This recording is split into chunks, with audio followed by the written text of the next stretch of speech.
السلام علیکم میری پیارے ریڈرز اور لسنرز، آپ دیکھ رہے ہیں ناول دام وفا قسط نمبر 37۔ علی علی کہاں ہو تم؟ اقراء اسے یاد کر کر کے ہلکان ہو رہی تھی۔ وہ رات اس نے آنکھوں میں کاٹی، رو رو کر اس کا برا حال تھا۔ آنکھوں سے نمی جدا ہونے کو تیار ہی نہ تھی۔ وہ ستمگر اسے بہت یاد آ رہا تھا۔ عادت ہی کہاں تھی اب اسے اس کے سینے پر سر رکھے بغیر سونے کی، تو نیند بھی جیسے اس سے روٹھ گئی تھی۔ راحیل شائستہ نے ابھی فی الحال یہ بات کسی کو بھی نہ بتانے کا فیصلہ کیا۔ سنیں، اپنا پورا زور لگائیں، فضا کی بارات سے پہلے اگر ممکن ہو تو علی کی ضمانت کروا دیں۔ میری بچی بہت دکھی ہے۔ اللہ پوچھے اس علی کو ایسا کیسا مارا اس نے کہ وہ شخص مر ہی گیا۔ شائستہ، میں نے اسی وقت اپنے علاقے کے تھانے میں پتہ کروا لیا تھا، وہ وہاں نہیں ہے۔ اگر ہوتا تو فوراً ہی ضمانت کے لیے وکیل کر لیتا۔ وہاں زلفی بھائی ہوتے ہیں۔ راحیل صاحب نے اپنے ایک دوست کا ذکر کیا۔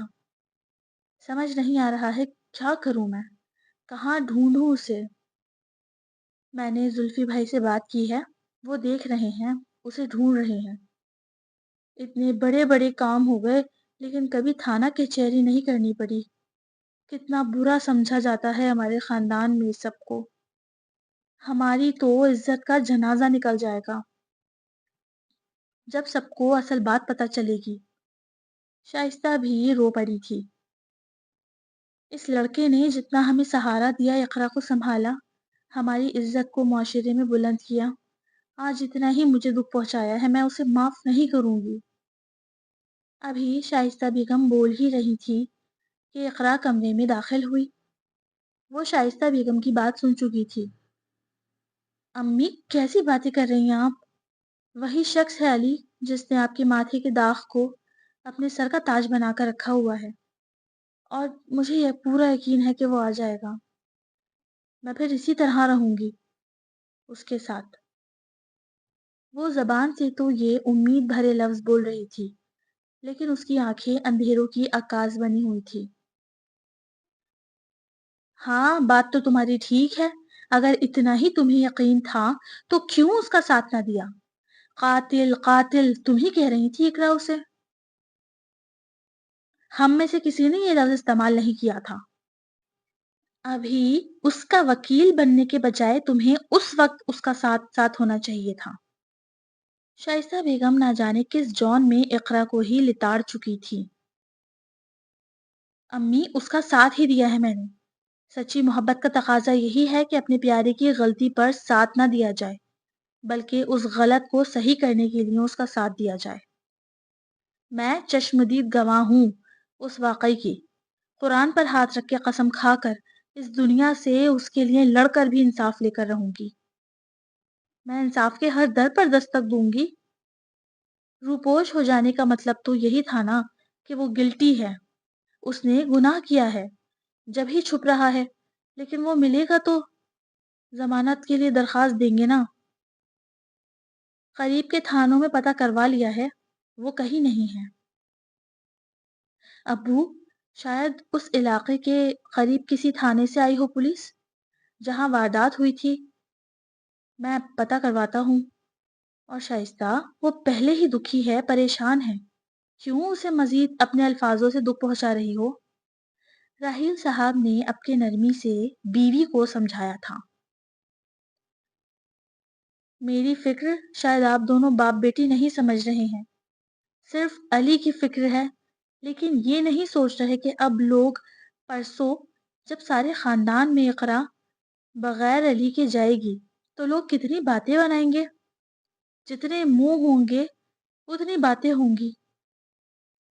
طبیعت کا بہانہ کر کے اقرا کو نہیں لے کر جائیں گی، راحیل صاحب نے مشورہ دیا۔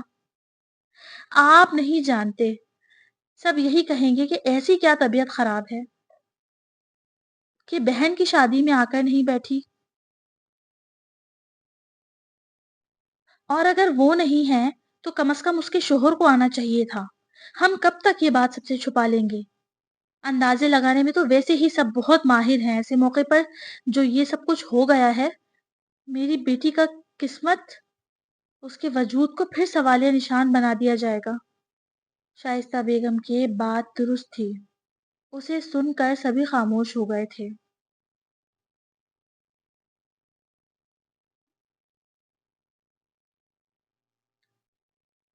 کانٹوں پر 3 دن گزرے تھے اقرا کے۔ سلمان اور راہیل نے اپنا پورا زور لگا لیا تھا لیکن بے سود۔ اس کے علاوہ یہ بات ان لوگوں نے کسی کو نہ بتائی تھی، کیونکہ قتل کوئی چھوٹا جرم نہیں ہے۔ نہ صرف قاتل بلکہ اس کے دور دور تک جاننے والے اس جرم کی زد میں آ جاتے ہیں اور بدنام بھی ہو جاتے ہیں۔ مجھے لگتا ہے بھائی جان، علی پولیس سے فرار ہے، جبھی کسی تھانے میں نہیں ملا، شاید چھپ گیا ہے کہیں۔ اب شام میں تقریب میں اقرا کو کہیں گے کہ تیار ہو کر ہمارے ساتھ ہی چلے۔ ہم سب کو یہی بولیں گے کہ وہ اسلام آباد ماں باپ سے ملنے گیا ہے، ایمرجنسی تھی، اس کی والدہ کی طبیعت ٹھیک نہیں ہے۔ ہم ٹھیک کہہ رہے ہو، راہیل صاحب نے سلمان کی بات کی تائید کی۔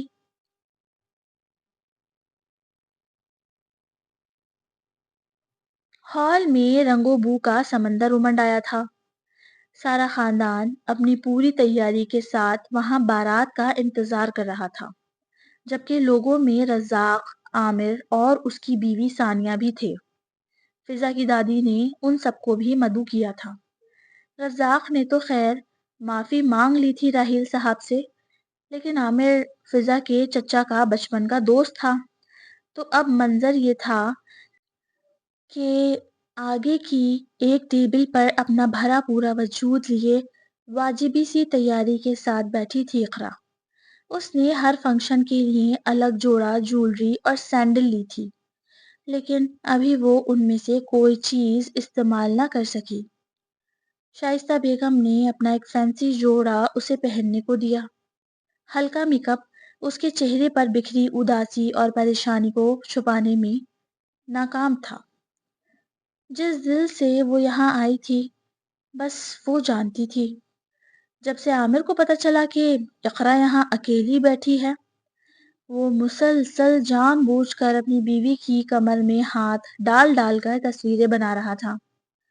یہ سب وہ دکھاوے کے لیے ہی کر رہا تھا۔ یہ بات سب نوٹ کر رہے تھے، جبکہ ثانیہ اقرا کی دوسری حالت کے سبب شدید جلن کا شکار تھی۔ اللہ نے اسے مامتا کے درجے پر فائز کیا تھا، اس بات سے ثانیہ کا جلنا بنتا تو نہیں تھا، لیکن وہ ایک حسدی عورت تھی، سو جل رہی تھی۔ ویسے تو اقرا کے ساتھ فریدہ بیگم مسلسل موجود تھی اور شائستہ بیگم بھی اس کے ارد گرد ہی تھی، لیکن جیسے ہی بارات کی آمد کا شور بلند ہوا تو اس ٹیبل پر صرف فریدہ بیگم اور اقرا بیٹھے رہ گئے۔ تھوڑی خاموشی پا کر اقرا نے اپنا سر ٹیبل پر رکھ کر آنکھیں موند لی۔ بس اتنے میں اسے اپنے کندھے پر کسی کا ہاتھ محسوس ہوا۔ ایک انجانی سی امید کے تحت اس نے بے ساختہ سر اٹھایا اور پلٹ کر دیکھا۔ اس کے عین پیچھے رزاق کھڑا تھا، چہرے پر وہی صدا کی مصنوعی مسکراہٹ۔ کیا حال ہے، کیسی ہو اقرا؟ وہ خود اسے ملنے اس کی ٹیبل تک آئے تھے۔ بظاہر تو راحیل اور رزاق کے مابین تعلقات استوار تھے، لیکن رزاق کے دل میں چپقلش کا مرض جوں کا توں تھا۔ اس السلام علیکم، اقرا نے بامشکل بولا۔ ایک تائرانہ حسد بھری نگاہ اس کے وجود پر ڈال کر اس کے برابر والی کرسی پر بیٹھ گئے۔ اقرا نے اپنی چادر درست کی، وہ ان کی نظروں سے تذبذب کا شکار ہوئی تھی، وہی چادر جس سے اس نے خود کو چھپایا ہوا تھا۔ کہاں ہے تمہارا شوہر، نظر نہیں آ رہا؟ عورتوں کی طرح طنزیہ لہجے میں بولے۔ اسلام آباد گیا ہے ماں باپ کے پاس، جواب فریدہ بیگم نے دیا، جو انہیں شائستہ بیگم نے بتایا تھا۔ البتہ رزاق صاحب نے اپنے لہجے کو ویسے ہی بنا رکھا تھا جیسا کہ وہ برسوں سے بنا کر ساری دنیا کو پاگل بناتے تھے۔ حیرت ہے، بیچاری بچی کی طبیعت ٹھیک نہیں اور چھوڑ کر ماں باپ کے پاس بھاگا ہوا ہے۔ خیریت ہی ہو، ان کی امی بیمار ہے، اقرا نے اپنے لہجے کو مضبوط کر کے بولا، ہر انسان کو آخرکار اپنی لڑائی خود ہی لڑنی پڑتی ہے۔ ماں باپ رشتہ دار ایک حد تک ہی سپورٹ کر سکتے ہیں۔ سوچ لو کہیں اس حال کو پہنچا کر بھاگ تو نہیں گیا اپنی جان چھڑا کر۔ امی، امی! افشا خالہ نے دور سے ہی فریدہ بیگم کو پکارا تو وہ اٹھی اور رزاق سے کہا، چلو بھائی، یہاں تمہارا کوئی کام نہیں، چلو بارات کا استقبال کرو، تمہاری نواسی کی شادی ہے۔ فریدہ بیگم نے انہیں اپنے ساتھ لے جانے کی کوشش کی۔ آپ چلیں، آتا ہوں میں آپا، لیکن وہ جانے سے انکاری تھی۔ ان کے جاتے ہی رزاق نے لحاظ کو بالائے طاق رکھتے ہوئے بولنا شروع کیا، تم جیسیاں ایسی ہی زندگی گزارتی ہیں، تمہاری شکل بتا رہی ہے کہ وہ بھی چھوڑ کر بھاگ کھڑا ہوا ہے۔ جس کی ایک شوہر کے ساتھ نہیں نبھی، وہ دوسرے کے ساتھ کیا نبھا کرے گی؟ حقارت سے ہنکارا بھرا، چہرے پر تمسخر اڑاتی مسکراہٹ رقصاں تھی۔ جاؤ اور اپنے باپ سے جا کر بولو کہ تیسرا میاں دلوا دے۔ نہ چاہتے ہوئے بھی اقرا کی آنکھیں نم ہو گئی تھی۔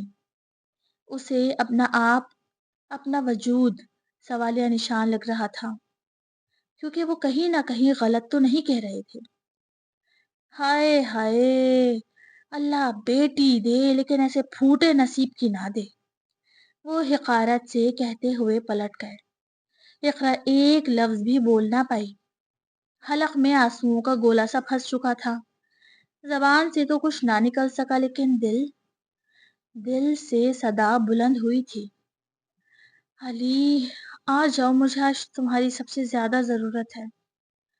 بھیگی نظروں سے اس نے سر اٹھا کر آسمان کی جانب دیکھا۔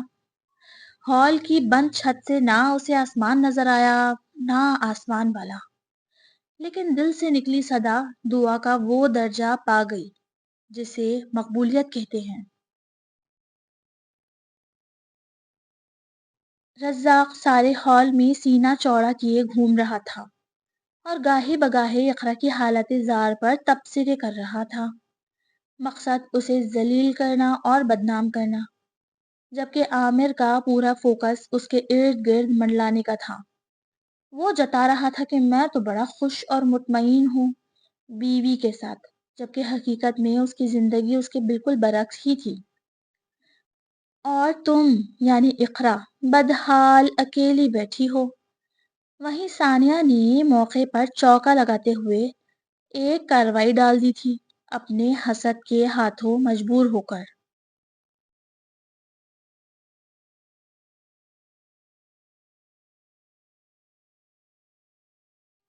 بارات آ چکی تھی، کھانا بھی لگ چکا تھا، اب اپنی جگہوں پر بیٹھے طعام سے لطف اندوز ہونے میں مشغول تھے سب۔ اقرا بھی چاول پلیٹ میں ڈالے انہیں چمچ سے ادھر ادھر کرنے میں مصروف تھی کہ ایک دم ہی بہت سارے آدمی ہال میں داخل ہوئے۔ اقرا آگے تھی تو بے خبر رہی، پھر چند ثانیوں بعد اسے خود پر کسی کی نظروں کی تپش کا احساس ہوا۔ اپنی ٹیبل سے ذرا سی نظر بائیں جانب موڑی تو دو خوبصورت پیر کالے جوتوں میں مقید اسے نظر آئے۔ اس نے یوں ہی نظر اٹھا کر اس شخصیت کو دیکھا تو منہ حیرت سے کھلا، خون کی جمی ہوئی گردش زور و شور سے نسوں میں رواں دواں ہوئی۔ 4 قدم کے فاصلے پر وہ کھڑا تھا۔ ہاں وہی تھا، لیکن اقرا اسے یکٹک دیکھ رہی تھی۔ بلیک پینٹ کوٹ جس کی سیاہی اور چمک اپنی قیمت کا منہ بولتا ثبوت تھی، کالے ہی شاندار سے کٹ شوز جس میں سے اس کے خوبصورت پیر جھلک رہے تھے، چہرے پر اطمینان بھری مسکراہٹ، ہلکی بیئرڈ جسے شاید کچھ گھنٹے پہلے ہی نفاست سے تراشا گیا تھا، جیل سے سیٹ کیے ہوئے بال جن سے ایک آوارہ لٹ ماتھے کو ناجائز ہی چھو چھو کر اسے مزید جازے میں نظر بنا رہی تھی۔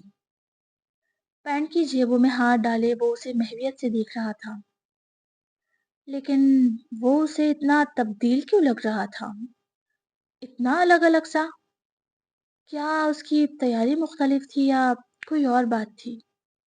کچھ تو تھا جس کی وجہ سے اقرا اسے جانچتی نگاہوں سے پلکیں جھپکائے بغیر دیکھے گئی۔ پھر ایک دم ہی قدم بڑھا کر علی نے فاصلہ طے کیا اور ہاتھ بڑھا کر جھٹکے سے کھڑا کر کے اسے اپنے سینے سے لگایا۔ اقرا جو ابھی اس کے آ جانے کی دعائیں کر رہی تھی، اب ہاتھ پہلو میں گرائے فق ہوئی رنگت کے ساتھ ہونق بنی کھڑی رہی۔ وہ اسے ابھی بھی اپنا علی نہ لگا تھا، اور علی اپنی ازلی بے باکی اور دنیا گئی تیل لینے والے عظیم فلسفے پر عمل کرتے ہوئے خود سے چمٹائے کھڑا تھا، بڑوں کا محفل کا لحاظ کیے بغیر۔ پھر اقرا کو ان آدمیوں کو دیکھ کر یقین ہو چلا کہ یہ اس کا علی نہیں ہے۔ اس کے ارد گرد مستعدی سے گن مینز کھڑے تھے، جو اس قدر چوکنا تھے کہ علی کی طرف اٹھنے والی ہوا کو بھی اس تک سالم نہ پہنچنے دیں گے۔ کون ہو تم؟ وہ منمنائی۔ علی نے اسے آزاد کیا۔ اب روبرو قریب سے دیکھنے پر پتہ لگ ہی گیا کہ وہ شخص علی جیسا کیوں نہیں لگ رہا۔ آنکھیں آنکھیں کلر کیسے بدل گیا آنکھوں کا تمہارا علی؟ جٹ کالی آنکھیں اگر ایک دم ہی شہد رنگ سنہری آنکھوں میں تبدیل ہو جائیں تو انسان کی پوری شخصیت کو ہی بدل کر رکھ سکتی ہیں۔ کون ہو تم؟ اقرا منمنائی۔ اسے کسی گڑبڑ کا احساس ہو رہا تھا۔ ڈان، مقابل نے سرگوشیانہ پر اسراریت سے کہا۔ Don't copy my novel. اور بھائی کمنٹ کر کے بتاؤ کہ علی ڈان اقرا کو ڈیزرو کرتا ہے کہ نہیں۔ اللہ حافظ۔